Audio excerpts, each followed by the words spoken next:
कर्पूरगौरं करुणावतारं संसारसारम्। ओम शिवा, जय माता दी। पुनः स्वागत है आप सभी का। चलिए हमारा उत्तम विषय ले लेते हैं। अगला जो वर्ष है वह बहुत ज़्यादा महत्वपूर्ण है कि बहुत लंबे समय के बाद शनि बाबा जो हैं मीन राशि पे गोचर करेंगे और जो गोचर का जो काल रहेगा वह रहेगा 29 मार्च 2025 से 3 जून 2027 तक। अभी जो गोचरी व्यवस्था है शनिदेव की, इससे 7 राशियां सीधे तरीके से प्रभावित होंगी। 5 जो राशियां होंगी उन पे सीधे तरीके से शनिदेव का ढैया काल जो है वो आरंभ हो जाएगा। किसी पे पूर्ण ढैया के रूप में और किसी पे 7.5 की जो ढैया होती है, स्टेजेस जो होती हैं उसके रूप में। लेकिन 2 राशियां ऐसी हैं जिन पे ना तो ढैया काल चलेगा ना ही 7.5 का कोई प्रभाव पड़ेगा, लेकिन फिर भी जो शनिदेव की ढैया में और 7.5 में संघर्ष देखने को मिलता है उनको वह देखना पड़ेगा। क्यों देखना पड़ेगा, क्या समाधान है, इस पे चर्चा करते हैं। पहली राशि ले लेते हैं हमारी मेष राशि। शनि का जो ये गोचर रहेगा, शनि बाबा का जो ये राशि परिवर्तन रहेगा, आपके ऊपर 7.5 का जो काल है वह आरंभ हो जाएगा। अब जो पहला जो साल है हम उसके बारे में चर्चा करेंगे। तो आपसे प्रार्थना यह रहेगी, मूल समझ जाइएगा, क्योंकि आपकी जो राशि है वह उसमें जो संघर्ष की जो ताकत है वह शनिदेव जो परिस्थितियाँ उत्पन्न करते हैं उसको बहुत ज़्यादा काट देती है। यानी मेष राशि एक अकेली ऐसी राशि है जो किसी भी चैलेंज को एक्सेप्ट करके उसमें रिजल्ट दे सकती है। तो उसी हिसाब से मैं प्रार्थना कर रहा हूँ जो राशि का मूल स्वभाव होता है। अब शनिदेव यहाँ पर बैठेंगे आपके 12वें घर में। किसी भी रूप में कोई भी जातक है कोई लक्ष्य की प्राप्ति में अगर नियमों के अभाव में आगे बढ़ने की संकल्प लेता है, संकल्प शक्ति को बरकरार रखने की ताकत को खोजता है, तो वह कभी भी संभव नहीं हो सकता। और शनिदेव यहाँ क्या करेंगे, अगर नकारात्मक प्रभाव आपके ऊपर पड़ता है, क्योंकि अगर लगन कुंडली आपकी वीक है तो बहुत अधिक आलस्य का भाव बना रहेगा। यानी कि आपको अपने कार्यों की पूर्णता के लिए, पूर्णता के लिए जो नियम जीवन में बनाने चाहिए और बने ही रहने चाहिए, उसमें बहुत अधिक ढील आने लग जाएगी। यही पॉइंट रहेगा। इसके बाद जो दृष्टियाँ पड़ेंगी, 3 भावों पर दृष्टियाँ पड़ेंगी, तीसरी, 7वीं और 10वीं, फिर वह वहाँ पर मानसिक संघर्ष आपको दिखना प्रारंभ हो जाएगा। केवल इसी कारण से आप ये चीज़ समझिएगा कि आपको अपने ही कुटुंब के सदस्यों के साथ जो एकाकीपन है वह देखने को मिल सकता है। यानी कि वो अलग और आप अलग, बहुत ही अलग प्रकार की सोच आपकी हो जाएगी। डिफरेंट लक्ष्यों के लिए जो आपकी कार्य प्रणाली रहेगी उसके संबंध में धन का संघर्ष भी देखना पड़ेगा और वाणी का मिसमैच भी होगा। आप कहना कुछ और चाह रहे हो और सम्मुख जो जातक हैं जो कि आपके अपने ही परिवार के सदस्य हैं उनको कुछ और समझ में आएगा। उसके पश्चात सीधा प्रभाव यह पड़ेगा कि पॉजिटिविटी यह रहेगी, यह जो पहला साल है इसमें कैसे ना कैसे करके आपके जो भी पेंडिंग्स काम है थोड़ा सा लेट जरूर होंगे लेकिन पूर्ण हो जाएंगे, बहुत लंबा नहीं खिंच पाएंगे। लेकिन इसके साथ में प्रार्थना मैं करता हूँ कि अगर शनिदेव की नकारात्मकता किसी भी प्रकार से आपको छू रही है तो अगला जो वर्ष है 2025 जो है ये मंगल देव का वर्ष है। अधिक आराधना हनुमान जी की अगर आप करते हो, राम नाम लेखन करते हो, तो यहाँ पर जो ऊर्जा आ रही है वह सकारात्मक ही आ पाएगी आप तक। ये बात को बड़े ध्यान से समझ जाइएगा। प्रार्थना रहेगी आपके जो संकल्प शक्ति का जो बल है उससे कार्य थोड़े से लेट हो सकते हैं, विलंब हो सकता है, लेकिन पूर्ण होंगे ही होंगे। ये इस वर्ष की गणना समझेगा। लेकिन काल तो 2027 तक प्रभावी बना रहेगा, क्योंकि एक जगह टिक के फिर बैठ जाते हैं, फिर मूव नहीं करते हैं। अब समझिए 10वीं दृष्टि को, यह पड़ रही है आपके भाग्य स्थान पे। जो भी मेष राशि का जातक है वह 2025 में एक नई गणना अपने भाग्य के संबंध में यह जरूर फेस करेगा कि आसपास की जो लोकेलिटी है वह उसके काम नहीं आ पा रही है।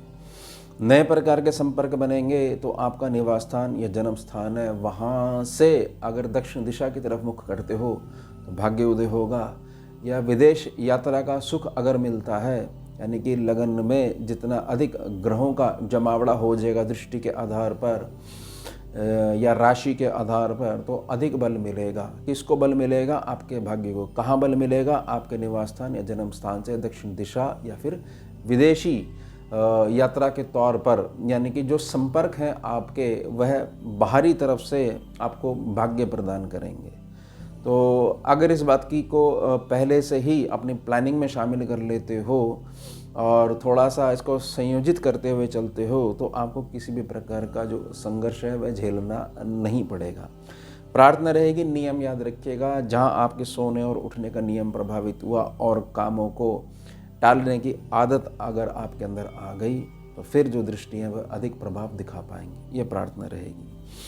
बाद में बड़ा उत्तम मैं उपाय भी दूंगा सभी राशियों के लिए, उससे बहुत अधिक बल प्राप्त होगा। जो शनिदेव जो जिस प्रकार का संघर्ष दे रहे हैं, प्लस जो प्रारब्ध भी हमारे को तंग कर रहा है, तो उसमें भी आशीर्वाद बना रहेगा। अब दूसरी राशि समझिए, दूसरी राशि है सिंह राशि। इनके ऊपर ढैये का काल आरंभ होगा।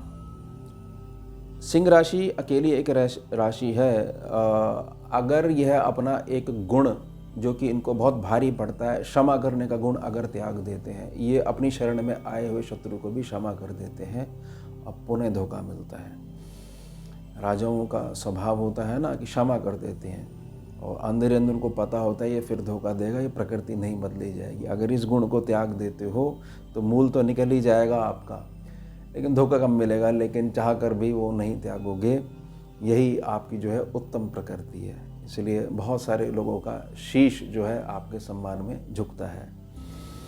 सिंह राशि का जातक अपने आप में कंप्लीट है, लेकिन शनिदेव का जो ये गोचर है यह आपकी जो भक्ति मार्ग है उसको बाहर निकालेगा। अब समझिए कैसे।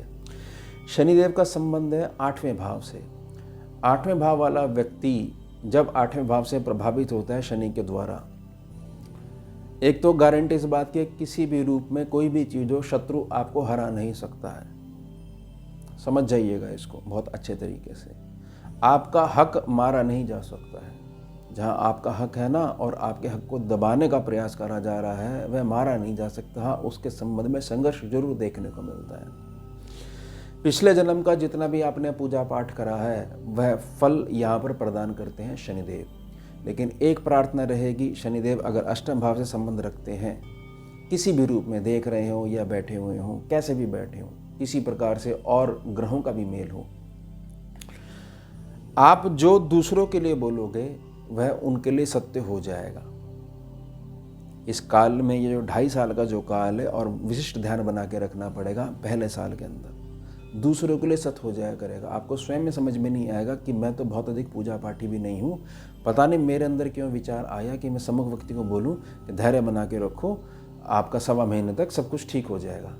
आपने जहाँ पर ये चीज़ करी यह तो दर्शाता है कि देखिए आप कितने महान हैं, लेकिन यहाँ पर मेरा जो अनुभव रहा है 8वें भाव के शनि का, तो आपके जो काम बनने चाहिए थे वह नहीं बनेंगे। तो प्रार्थना रहेगी, यह मत बोलिए, बल्कि यह बोलिए कि जो मेहनत कर रहे हो मेहनत दोगुनी कर दो, एक ना एक दिन ऐसा ज़रूर आएगा जिस दिन तुम्हें उत्तम रिजल्ट मिलेगा। ये गणना मत देना कि इतने दिन में तुम्हारा काम हो जाएगा, ये प्रार्थना रहेगी। इतना तो आप कर ही लोगे। मैं ये तो नहीं कह रहा हूँ कि इस सम्मुख व्यक्ति को जो आपसे प्रार्थना कर रहा है निराश हुआ पड़ा है उसको आशा मत प्रदान करो, लेकिन उसको वैलिडिटी मत दीजिएगा। प्लस प्रार्थना रहेगी, यह जो काल है यह काल में जितनी अधिक पूजा पाठ करी जाएगी, जब तक ये अष्टम भाव में बने हुए हैं शनि बाबा, लगन कुंडली में पहले से बैठे हुए तो बहुत अधिक मजबूती मिलेगी। तो इसमें जो भक्ति जो मार्ग है, साधना का जो काल है, पूजा पाठ की जो टाइमिंग्स हैं आपकी, ये आपको बल प्रदान करेंगी। तो चल के पैसा आएगा। प्रार्थना रहेगी, जो मैंने वैलिडिटी की बात करी है वहीं पे अगर आप मेरी प्रार्थना स्वीकार कर लेते हो तो दृष्टि भी बहुत उत्तम बनी रहेंगी जहाँ जहाँ दृष्टि पड़ रही है।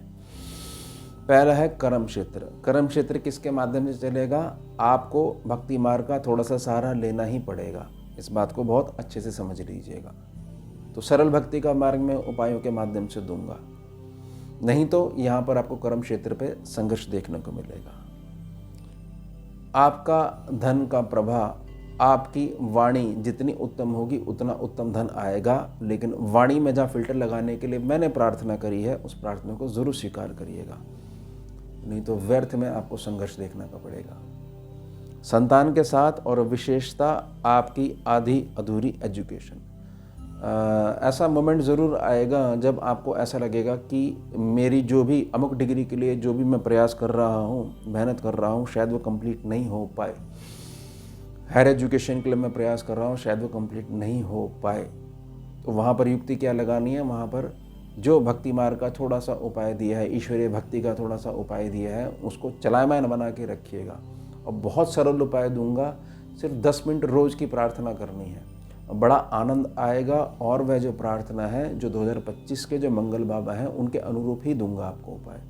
फिर आप देखिएगा कि यही जो अष्टम भाव के शनिदेव हैं ये आपको बनाना शुरू कर देते हैं। सिंह राशि के जातक जिनकी आयु 38, 39, 40, 41 और 42 इन आयु में हैं, अगर आप इन एज ग्रुप में हैं तो आपके लिए बड़ा उत्तम होने वाला है, क्योंकि यहाँ के शनि थोड़ा सा 38-39 के बाद से ही प्रोग्रेस देना शुरू करते हैं। और बाकी जो इस आयु से थोड़ा से ऊपर हैं उनके लिए भी सेम रिजल्ट है। जो कम आयु के जातक हैं सिंह राशि के, तो उपायों के माध्यम से वह इस सीमा को जो है हटा देंगे, जो ये आयु की सीमा है। ऐसा नहीं है कि आपकी आयु कम है तो कल्याण नहीं होगा आपका, तो ये प्रार्थना स्वीकार करिएगा। अगली राशि है धनु राशि। धनु राशि के संबंध में मैं आपको एक सत्यता बताता हूँ, और धनु राशि जो ये 7 राशि हैं इनमें सबसे स्पेशल क्यों है?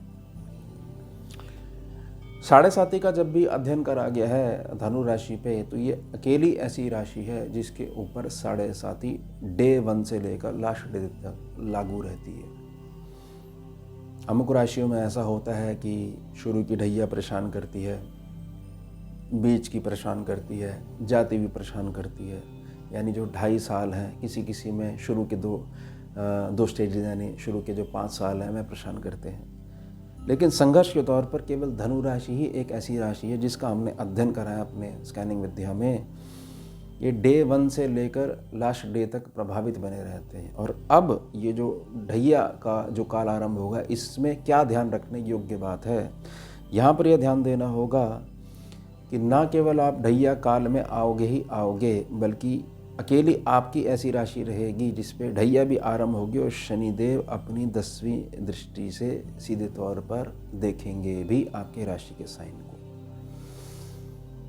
अब ढैया भी काल आ गया और यह भी पता लग गया कि डे 1 से लेकर लास्ट डे तक, जब तक ऑफिशियल डेट अनाउंस नहीं होती है कि ढैया आप गई या साढ़े साती आप गई, तब तक ये पूरी काम करती है। और साथ में शनिदेव देख भी रहे हैं, तो होगा क्या?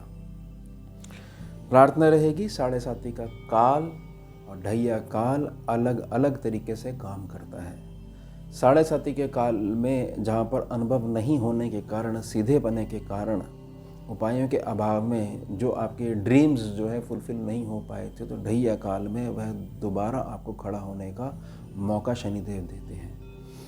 शनिदेव की ढैया काल भी आरंभ हो रहा है और शनिदेव देख भी रहे हैं लगन भाव को, तो शनिदेव स्वयं आपको चलाने का प्रयास करेंगे। आपको शनिदेव के अनुरूप चलना आना चाहिए, वो उपायों के माध्यम से बहुत अच्छे से चल जाओगे, नहीं तो आपको व्यर्थ में संघर्ष झेलना पड़ेगा। आपकी असली पहचान आपके घर बैठे ही होगी, आपके गुणों के आधार पर। जो साढ़े साती काल में आपको भटकना पड़ा है वह ढैया काल में नहीं भटकना पड़ेगा, इस बात को बहुत अच्छे से समझ जाइएगा। घर के जितने भी पेंडिंग्स काम हैं, शादी नहीं हुई है, रेंट वाले मकान में रह रहे हो, घर आ गया है, गाड़ी नहीं आई है, या सुख सुविधाओं का जो ज़रूरी सुख सुविधाएं हैं जो परिवार में होनी चाहिए, ज़रूरी खर्चे हैं जिसके लिए बड़ा हाथ रोक के चलना पड़ता था, ये सारे कंप्लीट होंगे। शनि बाबा आपके सुख स्थान पे बैठे हुए हैं, वहाँ की जिम्मेदारी स्वयं लेते हैं। अगर आप ढंग से समझने का प्रयास करो, अगर बहुत अधिक जो है ग्रहों की माया के चक्कर में पड़ गए तो मूल नहीं समझ पाओगे ग्रहों का। शनिदेव बहुत अच्छे से चलाने का प्रयास करते हैं, बशर्ते आप यह शर्त ना रखो कि मुझे स्वर्ण भी बनना है और अग्नि से मेरी शत्रुता बनी ही रहेगी। तो अग्नि से तो मित्रता करवानी पड़ेगी शनिदेव को, थोड़ा सा संघर्ष झेलना पड़ेगा, लेकिन ये संघर्ष ये हर प्रकार से रिजल्ट देगा, क्योंकि मेरी प्रार्थना है ये 7.5 काल से बहुत अलग प्रकार से रिजल्ट देंगे। और अब तो शनिदेव देख भी रहे हैं, डबल जिम्मेदारी है। अब इस बात को समझिएगा, जो पहली दृष्टि जो पड़ रही है वो छठे भाव पे पड़ रही है, तीसरी दृष्टि पड़ रही है। यहाँ पर बहुत अच्छे से चीज़ समझ जाइएगा कि शनिदेव की दृष्टि यहाँ पर पड़ रही है और आप बिल्कुल सीधे होके चल रहे हो, उपायों के माध्यम से अपनी ऊर्जा संतुलित करके चलते हो, तो यह सेक्शन दबने लग जाएगा। आपके जिनकी भी देनदारी है या आपके पैसे जहाँ भी अटके हुए हैं वह शनिदेव स्वयं क्लियर करवाएंगे। प्रार्थना रहेगी, बड़े ढंग से समझिएगा इस वीडियो को, व्यर्थ में परेशान मत होइएगा। ये मात्र गोचर की कुंडली है, इसके साथ में लगन कुंडली की जो मजबूती है वह भी मिलाकर आपको देखनी पड़ेगी। कर्म क्षेत्र के लिए मैं पहले ही प्रार्थना कर चुका हूँ कि आपके जो गुण हैं, जो अभी तक पहचाना नहीं हो पाए 7.5 काल में, और उसके पश्चात जो 2.5 साल और निकल गए, उसके लिए जो आपका संघर्ष है वह रिजल्ट देगा। एक नए प्रकार का कर्म क्षेत्र की रूपरेखा सम्मुख लेकर आप स्वयं में आओगे। आपके अंदर की जो क्रिएटिविटी है वह बाहर निकल के आएगी और बहुत सारे लोगों को उससे लाभ पहुंचेगा। यानी कि आप एक प्रकार से कल्याण के कारक बनोगे बहुत सारे लोगों का। ध्यान रखिएगा इस बात के। स्कैनिंग विद्या की गणनाएं हैं। अब जो लगन भाव को देख रहे हैं, आपको मैं एक चीज़ समझाता हूँ। कलयुग का एक नियम है, कहना तो नहीं चाहिए, लेकिन जो दिखता है वही बिकता है। शनिदेव आपके बहुत सारी चीज़ों में आपने अपने आप को जो छिपा के एक जगह बिठा के रखा हुआ था उसको बाहर निकालने का प्रयास कर रहे हैं। जब से ये शनिदेव जो है वक्री चाल से मुक्त हुए हैं 2024 में नवंबर के समय में, तब से निखारने का प्रयास कर रहे हैं। उसके पश्चात यह भी ध्यान रखिएगा कि बहुत सारी चीज़ों में जो लोगों का ध्यान आपकी पर्सनैलिटी में कुछ कमी होने की वजह से नहीं जा पाता था, क्योंकि अब आपको ऐसा लगता था जीवन में कुछ नहीं है तो पहनावा भी अपना साधारण कर लो, ऐसे ही चलो, थोड़ा सा पीछे होके चलो, वह बाहर निकल के आने लग जाओगे। तभी जिन लोगों के साथ आपकी भेंट शनिदेव ने करवानी है जिससे कि आप दोनों का कल्याण हो सके, वह पर्सनैलिटी बाहर निकल के आएगी। तब जो है यह हम कह सकते हैं कि यहाँ पर शुक्र भी आपके बहुत अच्छे हो जाएंगे और उत्तम पर्सनैलिटी निखर के सम्मुख आएगी। यानी भोग के साथ मोक्ष की जो संपूर्ण आशीर्वाद है शनिदेव यहाँ आपको प्रदान करेंगे। उपाय बताऊंगा, उपायों को बड़ी गंभीरता से करिएगा, जीवन में अपनाइएगा। अगली राशि है कुंभ राशि। कुंभ राशि के जो जातक हैं, बगैर सोचे समझे जो राशि का साइन है, जहाँ इन्होंने कल्याण करा, वो कल्याण कभी लौट के नहीं आता, उसके बदले में इनको बुराई मिलती है। और वो बुराई और जो कल्याण जो करा जाता है ये भावुकता के आधार पे करा जाता है और इनको कोई नहीं मारता है, इनको अपना ही मारता है। इनके सारी बातें निकलवा कर इनको भावुकता के आधार पर एक प्रकार से चलाते हुए, हृदय के साथ, भावनाओं के साथ खेलते हुए इनको ही धोखा मिलता है बहुत ज़्यादा। अब जो ये जो काल है, 5 वर्ष जो है बीत चुके होंगे और ये अंतिम स्टेज है, यानी अंतिम जो है ये अंतिम ढैया है आपकी 7.5 की लास्ट स्टेज है। शनि बाबा कहाँ बैठे हुए हैं? शनि बाबा बैठे हुए हैं अपनों के सेक्शन पे बैठे हुए हैं। आपके कुटुंब के साथ, आपके परिवार के साथ किसी भी प्रकार का कोई भी विवाह चल रहा है जिसमें कि आप हर प्रकार से क्लियर हो भगवान की दृष्टि में, तो शनिदेव अब इन व्यवस्थाओं का अपने हाथ में लेंगे और जो आपका हक है वह दिलवाएंगे और उस हक के आधार पर आने वाला भविष्य आपका उत्तम बनवाएंगे। थोड़ा सा शनिदेव को यहाँ समझना पड़ेगा, थोड़ा सा आपको अपना स्वभाव बदलना पड़ेगा। उंगली टेढ़ी करवानी सिखाएंगे शनि बाबा, ध्यान रखिएगा। नहीं तो आपको व्यर्थ का संघर्ष झेलना पड़ेगा। थोड़ा सा आपको अपने ऊपर कार्य करना ही होगा, ये सीखनी होगी आपको चीज़, क्योंकि जैसा युग चल रहा है और सम्मुख व्यक्ति जैसी भाषा समझता है वह भाषा आपको आनी ही आनी चाहिए, तभी तो बात कर पाओगे, नहीं तो समझ नहीं पाओगे और ना उसको समझा पाओगे। अब वक्त है बहुत सारे लोगों को समझाने का, कि बहुत हो चुका है, आपने व्यर्थ में मेरा दमन करा है, मेरी सीधी प्रकृति का फ़ायदा उठाया है, अब मैं एक शब्द भी आगे नहीं सुन सकता हूँ। आप व्यर्थ में मेरा शोषण करने पे तुले हुए हो, तो अब मैं जागृत अवस्था को प्राप्त हूँ। मुझे बहुत अच्छे से दिख रहा है कि कौन क्या कहता है, कैसा चलता है, कौन मेरा अपना है और कौन वाकई में पराया है। तो फिक्र मत करिए, जब प्रकृति न्याय करती है ना, तो अच्छों के दिमाग जो है वो ठीक हो जाते हैं। तो आपके माध्यम से आपको कारक बनाते हुए ये होने वाला है। इसको संघर्ष मत मानिएगा, ये प्रार्थना रहेगी। ये इसी प्रकार की भाषाएं समझते हैं इस प्रकार के लोग। बहुत अधिक जो फर्क पड़ने वाला है वह आपके सुख स्थान पे पड़ने वाला है। किसी भी रूप में सुख स्थान आपका कॉम्प्रोमाइज़ नहीं होने वाला है। अगर आप अभी भी वही सीधी प्रकृति पे चलते हो तो ही आपका जो सुख स्थान है वह कॉम्प्रोमाइज़ होगा। बहुत सारी चीज़ों में अपना आपने हाथ रोका है। आपके बच्चे बहुत सारी चीज़ों के लिए हो सकता है हृदय में आपको बड़ी चोट पहुंची होगी। आज ऐसा समय आ गया है, पहले ऐसा था कि मेरे बच्चे के लिए मैं ऐसी सुविधाएं खड़ी कर देता था और आज मुझे सोचना पड़ता है। अब नहीं सोचना पड़ेगा, ये मैं प्रार्थना भी कर रहा हूँ और विश्वास रखिएगा। लेकिन लगन कुंडली आपकी मजबूत होनी चाहिए, इसलिए स्कैनिंग बहुत ज़्यादा आवश्यक होती है, क्योंकि अकेली यही विद्या है जो प्राणमय कोश में जाके फिल्टर लगा देती है प्लैनेट्स पे। समझ में नहीं आई होगी कुछ जातकों के, मतलब कि असल में जो ऊर्जा का जो कार्य होता है वो इसी विद्या में पकड़ा जा सकता है। अदरवाइज तो ज्योतिषी गणनाएं हैं, फिर वो लागू हो, कैसे लागू हो, प्लस प्रारब्ध, क्योंकि प्रारब्ध की रीडिंग भी इसी विद्या में निकल के आती है। शनि बाबा जब भी 8th सेक्शन को देखते हैं, 8th सेक्शन से संबंधित होते हैं किसी भी रूप में, यह चीज़ समझ जाइएगा कि यह जो गणना होती है ये आपके अंदर के जो अभी तक आपने शरण प्राप्त करी है ईश्वरी सत्ता के आश्रय आपने जो है लिया है, किसी बड़े का हाथ पकड़ा है, तो उसका रिजल्ट भी दिलाती है। तो प्रार्थना रहेगी, उपायों के माध्यम के चरण में बने रहिएगा, वहाँ से बहुत ज़्यादा बेनिफिट होने वाले हैं। बहुत सारे परतें खुलने वाली हैं, मुखौटे उतरने वाले हैं। ये जो 2025 वर्ष है, तो मजबूती के साथ आपको आगे बढ़ना है। लाभ स्थान पे दृष्टि, प्रार्थना रहेगी लाभ स्थान पे शनिदेव जैसे ही थोड़ा सा आशीर्वाद देते हैं, जहाँ तक थोड़ा सा भटक जाता है, यानी कि शुक्र के थोड़े से भावों से प्रभावित होकर अपने खर्चे बढ़ा लेता है वाहनों के तौर पर, कि मुझे ये वाला वाहन चाहिए और ये चीज़ चाहिए। ये उतरती हुई काल है, 7.5 का ढैया जो है लास्ट है। ये प्रार्थना रहेगी बहुत अधिक अपने व्यय को, खर्चों को मत बढ़ाइएगा।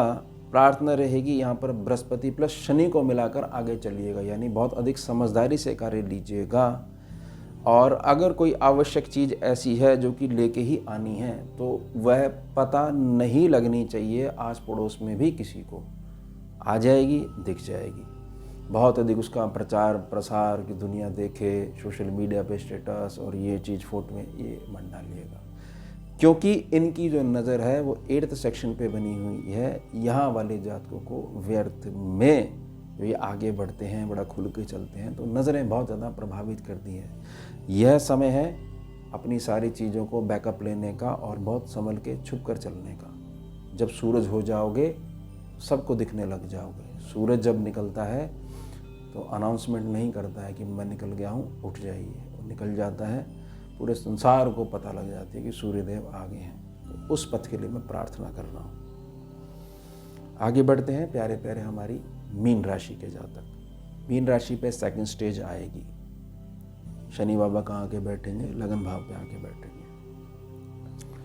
सीधा जो प्रभाव शनि बाबा देते हैं वह शनि बाबा यह कहते हैं कि मैं तुम्हारे को संघर्ष दे रहा हूँ, लेकिन मैं यह भी सिखाने की कोशिश कर रहा हूँ कि जो एनवायरनमेंट तुमने अपने आसपास क्रिएट कर रखा है उसको थोड़ा सा चेंज करना सीखना होगा। तुम्हारे को तरीके सीखने पड़ेंगे। ये जीवन है, इसमें संघर्ष होना ही होना है। उस संघर्ष में आगे लगातार कैसे बढ़ना है वो तरीका मैं तुम्हें सिखा रहा हूँ। तुम हिलना नहीं चाहते उस स्थान से, जबकि तुम्हारा भाग्य दूसरे स्थान पर मैंने नियोजित करके रखा हुआ है। तो मुझे उस स्थान से तुम्हारा मोह हटवाने के लिए कुछ संघर्ष देना पड़ता है और तुम मुझे ही दोषी ठहरा देते हो। धन्यवाद नहीं देते हो, तुम्हारी दृष्टि में थोड़ा सा चेंज करो, फिर देखोगे कि मैं तुम्हारा हमेशा पथ प्रदर्शक बना रहा हूँ, आगे भी बना रहूँगा। तो इस आधार पर आपका थोड़ा सा जो मेहनत का सेक्शन है, उसमें जो आपकी जो नेचर है, वह नेचर के बदलाव के साथ नए मेहनत के विकल्प आपके सम्मुख आके खड़े होंगे। प्रार्थना रहेगी ये वाला जो रूप है, ये वाला रूप बहुत सारे लोगों को पचेगा नहीं, क्योंकि अब आप स्वयं से अपने कार्य करोगे और उससे उत्तम धन भी कमाओगे। धन के लिए आपको अब आश्रित नहीं रहना पड़ेगा, भले ही घर में आप एक महिला हो, नहीं रहना पड़ेगा, नहीं रहना पड़ेगा, नहीं रहना पड़ेगा। लेकिन शनि बाबा के संदर्भ में जो प्रार्थना करी है, उसकी गंभीरता आपने अपनाई कि नहीं अपनाई। सीधी दृष्टि पड़ रही है आपके गृहस्थी सुख वाले स्थान पर। मीन राशि का जो जातक है, उसको समझना थोड़ा सा कठिन इसलिए है क्योंकि हम उसके मन को बिल्कुल भी पकड़ नहीं सकते हैं। तो मन जो है बहुत तेजी से बदलाव लेता है, कल्पनाओं की कोई सीमा नहीं है, असीमित है।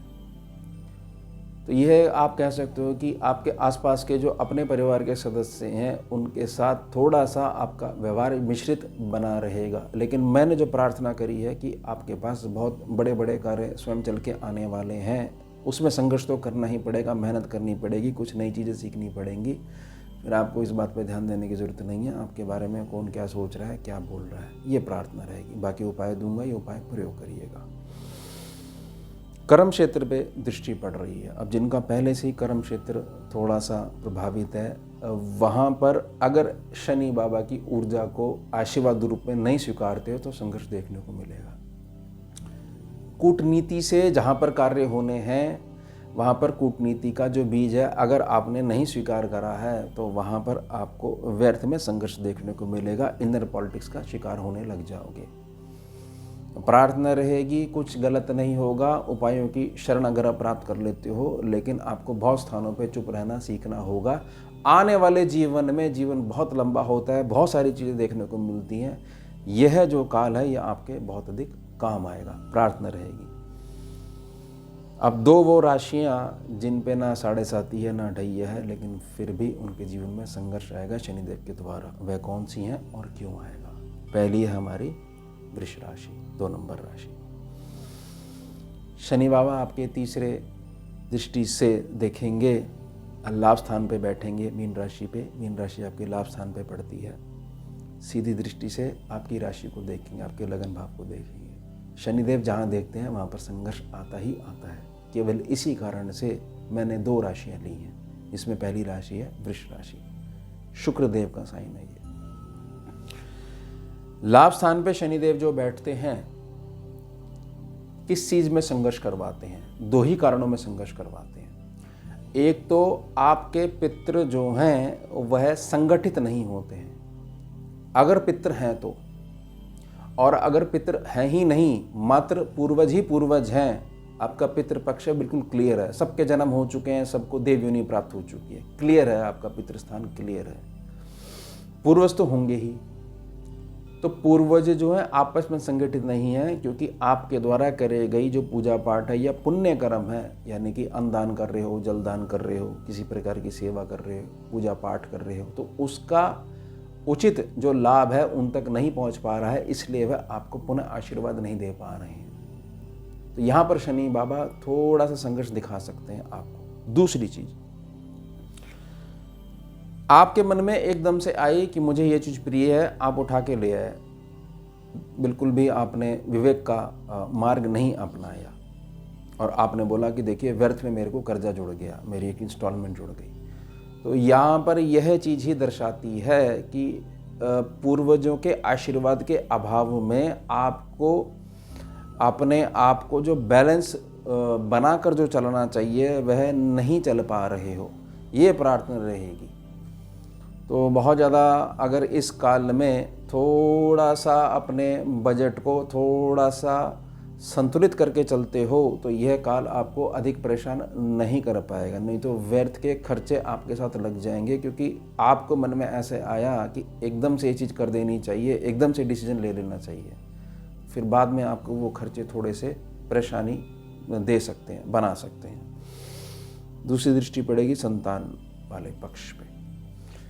प्रार्थना रहेगी संतान के साथ, बड़ी संतान हो, छोटी संतान हो, काफ़ी ऐसी संतान हो जो संघर्ष देख रही है अपने जीवन में और उसके कारण आपके अभिभावक के और संतान के बीच में थोड़ी सी दूरियां बननी शुरू हो गई हैं।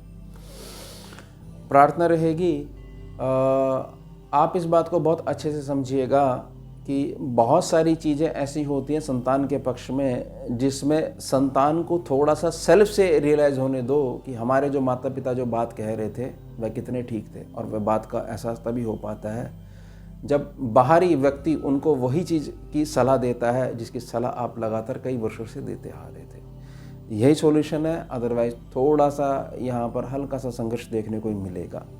प्रार्थना रहेगी आप बड़े हो और आप छोटे हो, दोनों के लिए मैं प्रार्थना कर रहा हूँ। अपने अपने कर्मों में आप निपुण बनिए, इसी के लिए मैं प्रार्थना करूँगा। और परिवार को साथ में लेके चलिए, छोटे हैं तब भी और आप बड़े हैं, वृष राशि के जातक हैं तब भी। आपका अपना है, आपकी अपनी जिम्मेदारी है, जो है जैसा है आपका अपना है। इस भाव के साथ अगर आप आगे बढ़ेंगे, बहुत उत्तम दृष्टि का जो प्रभाव है बहुत उत्तम बना रहेगा शनि बाबा का। अब अष्टम भाव पे दृष्टि पड़ रही है, वहाँ पर पड़ती है धनु राशि। शनि बाबा देख रहे हैं। शनि बाबा जब भी अष्टम भाव से संबंधित होते हैं तो प्रार्थना रहेगी, जो मैं पूर्व राशियों के संदर्भ में भी मैं कह चुका हूँ, कि आध्यात्मिकता के द्वारा आपको बल मिलता है और उससे आपके रुके हुए सारे कार्य पूर्ण होते हैं। किसी न किसी रूप में उपायों की शरण आप प्राप्त करिए, जो मैं उपाय दूंगा वो प्रार्थना करूंगा उनको तो ज़रूर अपनाइएगा। प्रार्थना रहेगी ना, किसी न किसी रूप में धर्म करते रहिए। उत्तम ऊर्जा के संचालन के लिए दान बहुत ज़्यादा आवश्यक है, और दान अगर आपको नहीं समझ में आता है या ये भय बना हुआ है कि ये दान कर देंगे तो हमारा ग्रह उच्च का और नीच का है वो प्रभावित ना होने लग जाए, बड़ा भय बना रहता है, तो मेरी प्रार्थना केवल अन्नदान के लिए रहेगी। अन्नदान करिए, बेजुबान जीव है उनकी सेवा करिए, औषधि का दान करिए, तो इससे आपका अष्टम भाव है यानी आने वाला भविष्य है वह मजबूत होना शुरू हो जाएगा। और इससे, क्योंकि ये सारे जो आश्रित जीव होते हैं शनि बाबा के अंडर में आते हैं आपके लिए, जो भी आश्रित है वो आश्रित ऊर्जा है, शनि है, तो आपके लाभ स्थान को निखारना शुरू कर देंगे। सिर्फ और सिर्फ बेनिफिट्स ही देखोगे, जो मैं प्रार्थना कर रहा हूँ अगर उसको स्वीकार करते हो तो ही। अब दूसरी राशि समझ लेते हैं। दूसरी राशि है हमारी कन्या राशि। क्यों? ना ढैया है ना साढ़े सती है, लेकिन शनि बाबा जहाँ बैठे हैं वहाँ से सीधे तौर पर आपके राशि के साइन को देख रहे हैं, आपके लगन भाव को देख रहे हैं। जैसे वृष राशि को देख रहे थे ना लाभ स्थान पे से बैठकर, ऐसे आपके साइन को देख रहे हैं।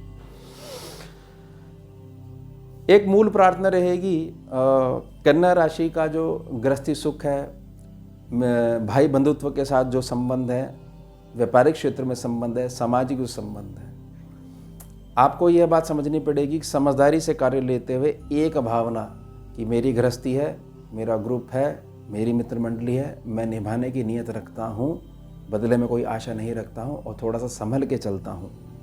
मित्रों की सहायता का अर्थ यह भी नहीं है कि बिल्कुल उनको छोड़ दो, और यह भी नहीं है कि अपनी चीज़ें जब तक देते रहोगे और वो आपकी चीज़ों को प्रयोग करते रहेंगे तो उस आधार पर मित्रता है। किसी दिन आपको कष्ट हो और आपने ना कह दी तो उसका वो बुरा मान के बैठ गए। केवल इसी आधार पर शनिदेव आपको थोड़ा सा मानसिक संघर्ष दे सकते हैं, लेकिन अगर आप यह चीज़ अपनी उत्तम कर लेते हो तो पढ़ने वाली जो दृष्टियाँ हैं वहाँ जो संघर्ष होगा उस संघर्ष के बदले में रिजल्ट मिलेंगे। कैसे? पहला रिजल्ट ये होगा कि आप व्यर्थ के कामों से बचते हुए अपने भाग्य निर्माण में लग जाओगे, और भाग्य निर्माण जो आपको प्राप्त होगा वह आपकी सद्बुद्धि के कारण और आपकी कार्य द्वारा करे गए शारीरिक परिश्रम के द्वारा। आपको ये चीज़ बड़ी क्लियर हो जाएगी। बहुत अच्छे से 2025 में यह वर्ष सिखा देगा आपको, क्योंकि मंगल देव का साल है कि जैसी मेहनत करोगे वैसे भाग्य का निर्माण होगा, जैसे भाग्य का निर्माण होगा वैसे फल मिलेंगे। उन फलों के द्वारा और अधिक मेहनत करोगे और अधिक भाग्य बढ़ेगा। ये सर्कल घूमने लग जाएगा। सीधी दृष्टि कहाँ पड़ रही है? 6 नंबर पे पड़ रही है, लगन पे पड़ रही है शनि बाबा की। इससे क्या होगा? इससे यह होगा कि जैसे ही आपका 7th सेक्शन जो है वो सेटलमेंट की ओर चलने लग जाएगा तो आपको युक्तियां समझ में आने लग जाएंगी कि अमुक कार्य के लिए मुझे यह चीज़ युक्ति समझ में नहीं आ रही थी, अब समझ में आने लग गई है। मुझे मेरे जो कार्य हैं वह थोड़ा सा शनि बाबा जो समझदारी मेरे को सिखाने का प्रयास कर रहे हैं उस आधार पे लेनी है, तो उससे आपको प्रोफेशनल और पर्सनल लाइफ के बीच में एक सीमा रेखा जो है खींचनी आ जाएगी और दोनों हमेशा अलग बने रहेंगे। इस आधार पर बुद्धि बड़ी संतुलित बनी रहेगी और बहुत उत्तम रिजल्ट आपको देखने को मिलेंगे। प्रार्थना रहेगी, समझदारी से कार्य लेने के लिए मैं आपको प्रार्थना कर रहा हूँ, ये प्रार्थना स्वीकार करिएगा। अब तीसरी दृष्टि समझ लेते हैं, वो पड़ेगी सुख स्थान पर। सुख स्थान जातक का तभी प्रभावित हो सकता है, घर का आंतरिक माहौल तभी प्रभावित हो सकता है अगर जातक के अंदर अपनाने का गुण नहीं है तो। यानी कि जो मैंने प्रार्थना की सीमा रेखा के लिए, प्रोफेशनल और पर्सनल लाइफ के लिए अगर वो मिक्सअप हो जाएगी तो घर में कलह का माहौल रह सकता है, बहुत सारी चीज़ों पे कॉम्प्रोमाइज़ करना पड़ सकता है। लेकिन थोड़ा सा संभल के चलोगे, उपायों के लिए मैं प्रार्थना करूँगा, वह उपाय लेके चलते हो तो बहुत उत्तम आपको रिजल्ट मिलने वाले हैं। क्योंकि ना तो ये राशि ऐसी है जिस पे ढैया 7.5 का प्रभाव है और ना कोई अभी इस पे किसी भी प्रकार से कोई लोड बढ़ने वाला है। लेकिन मात्र शनिदेव की दृष्टि बनी हुई है तो वो दृष्टि फैल के अचानक ऐसी ना हो जाए, पूरी कुंडली पे अपना सर दिखाने लग जाए, इसलिए सेवा में मैं वीडियो लेके आया हूँ। तो प्रार्थना रहेगी, नियत इस प्रकार की मुझे तो निभानी है, तो सारी चीज़ें आपकी क्लियर होने लग जाएंगी। चलिए अब उपाय समझ लीजिए, मैं आपको 2 उपायों के लिए प्रार्थना करूँगा। शनि बाबा ऐसे ग्रह हैं, ऐसे देव हैं, अपनी माता से बहुत ज़्यादा प्रेम करते हैं। मान लीजिए शनि बाबा मजबूर हैं, भाई मेरी तो ड्यूटी है, आपके कर्म ऐसे हैं और मुझे तो इस काल तक ये चीज़ देनी ही देनी है। सुख के लिए भी मैं दूंगा और जहाँ संघर्ष देना है तो मैं दूंगा, लेकिन आपको ये चीज़ समझनी पड़ेगी कि मैं आपका किसी भी प्रकार से शत्रु नहीं हूँ। बिल्कुल बात ठीक है, लेकिन अब करें क्या? तो कुछ तो रियायत मिलनी चाहिए ना।